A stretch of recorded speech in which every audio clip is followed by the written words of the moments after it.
ওম শান্তি। সাকার বাংলা মুরলী 30শে অক্টোবর 2025।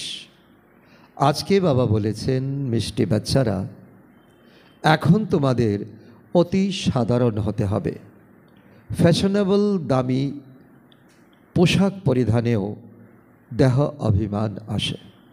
প্রশ্ন, ভাগ্যে উচ্চ পদ না থাকলে তখন কোন কথায় বাচ্চাদের আলস্য আসে?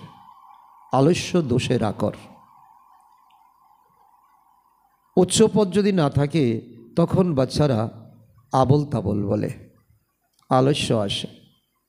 এবং যে কর্ম করে আমাদের উচ্চ মার্গে যেতে হবে সেই কর্মকেই আমরা ভুলে বসি। উত্তর, বাবা বলেন, বাচ্চারা নিজেদের শুধরানোর জন্য চার্ট রাখো। স্মরণের চার্ট রাখায় অনেক লাভ রয়েছে। নোট বই যেন সদা সাথে থাকে। চেক করো যে কতটা সময় বাবাকে স্মরণ করেছি। আমাদের রেজিস্টার কেমন? চরিত্র দৈবী গুণসম্পন্ন হয়েছে কি?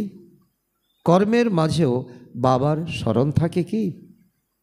স্মরণের দ্বারাই খাদ দূর হবে, ভাগ্য উঁচু অর্থাৎ শ্রেষ্ঠ হবে। বুদ্ধির দ্বারা সদা নিজের এইম অবজেক্টকে স্মরণে রাখতে হবে।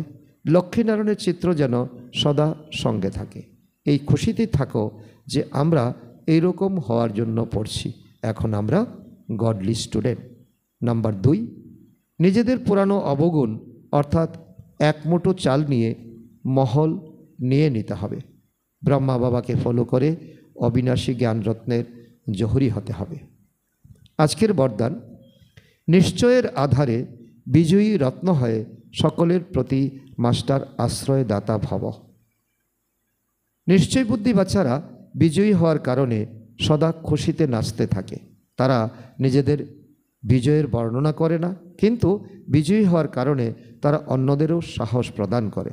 কাউকে ছোট করার চেষ্টা করে না, কিন্তু বাবার সমান মাস্টার আশ্রয়দাতা হয়, অর্থাৎ আত্মাদের স্থিতি নিচের থেকে উপরে ওঠায়।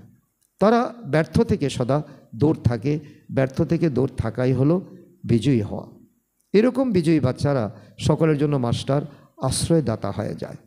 স্লোগান, নিঃস্বার্থ আর নির্বিকল্প স্থিতির দ্বারা সেবা করাই হলো সফলতার মূর্তি হওয়া।